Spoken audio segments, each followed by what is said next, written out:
জাটকা সংরক্ষণের জন্য নদীতে মার্চ এপ্রিল ২ মাস মাছ ধরা নিষিদ্ধ করেছে সরকার। নিষেধাজ্ঞা অমান্য করে ইলিশ নিধনের দায়ে কোস্টগার্ড ও নৌ পুলিশ অভিযান চালিয়ে ১ থেকে ১৭ মার্চ পর্যন্ত চাঁদপুরে প্রায় ২ শতাধিক জেলেকে আটক করেছে। এ বিষয়ে জানাতে সরাসরি যোগ দিচ্ছেন সহকর্মী শরীফ আহমেদ। শরীফ, আটককৃত জেলেরা কি ধরনের সাজা পেয়েছে এবং কোস্টগার্ড ও নৌ পুলিশ নিয়মিত অভিযানে অব্যাহত আছে কিনা জানাবেন।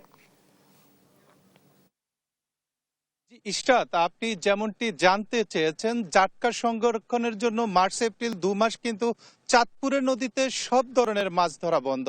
কিন্তু কিছু অসাধু জেলেরা এই নিষেধাজ্ঞা অমান্য করে নদীতে নামায় কিন্তু ইতিমধ্যে নৌ পুলিশ এবং কোস্টগার্ড কিন্তু ২ শতাধিক জেলেকে কিন্তু আটক করেছে এবং তাদেরকে কিন্তু অনেককে ভ্রাম্যমাণ আদালতের মাধ্যমে সাজা প্রদান করা হয়েছে, অনেককে নিয়মিত মামলা প্রদান করা হয়েছে এবং ব্যাপক আকারে কিন্তু কারেন্ট জাল জব্দ করা হয়েছে, জেলে নৌকা জব্দ করা হয়েছে। আমরা দেখেছি এই যে ২০০৬ সাল থেকে এই কিন্তু মার্চ এপ্রিল ২ মাস জাটকা সংরক্ষণের জন্য, অর্থাৎ এই যে চাঁদপুরের পদ্মা মেঘনা বিশাল জলরাশি, এই জলরাশিতে যেন জাটকা নির্বিঘ্নে বিচরণ করতে পারে, তাই এই সময়টাতে কিন্তু মাছ ধরা বন্ধ থাকে। তো এই সময়টাতে জেলেদেরকে কিন্তু এই চাঁদপুরে এবারে আপনার ৪০,০০০ জেলেকে কিন্তু প্রণোদনা দেওয়া হচ্ছে, অর্থাৎ ৪০ কেজি করে তাদেরকে কিন্তু ২ মাস চাল প্রদান করা হবে।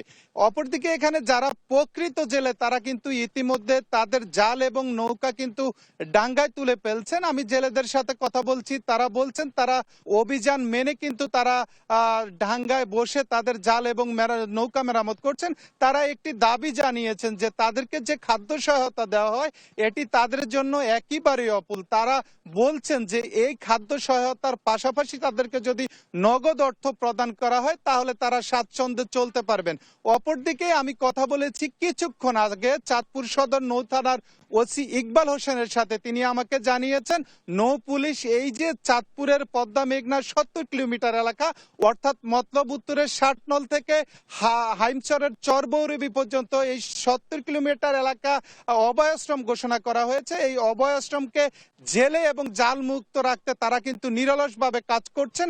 তারা এর আগে জেলা মৎস্য এবং জেলা ট্রান্সপোর্ট কমিটি আমরা দেখেছি নদী পাড়ের বাসিন্দাদের সাথে, জেলেদের সাথে সভা করেছেন, সেমিনার করেছেন এবং মাইকিং করেছেন, লিফলেট বিতরণ করে তাদেরকে সচেতন করেছেন যাতে করে এই যে জাটকা রক্ষা অভিযান চলাকাল সময়ে তারা যেন নদীতে না নামেন। এতে করে কিন্তু ইলিশের উৎপাদন বৃদ্ধি পাবে এবং সবচেয়ে বেশি সফলতা এবং সবচেয়ে বেশি লাভজনক অবস্থান থাকবে জেলেরা। কেননা এই মাছ যদি বৃদ্ধি পায়, অর্থাৎ ইলিশের উৎপাদন যদি বাড়ে, তাহলে এতে করে কিন্তু জেলে এবং যারা আড়তদার রয়েছেন তারা বিশেষ করে লাভবান হবেন।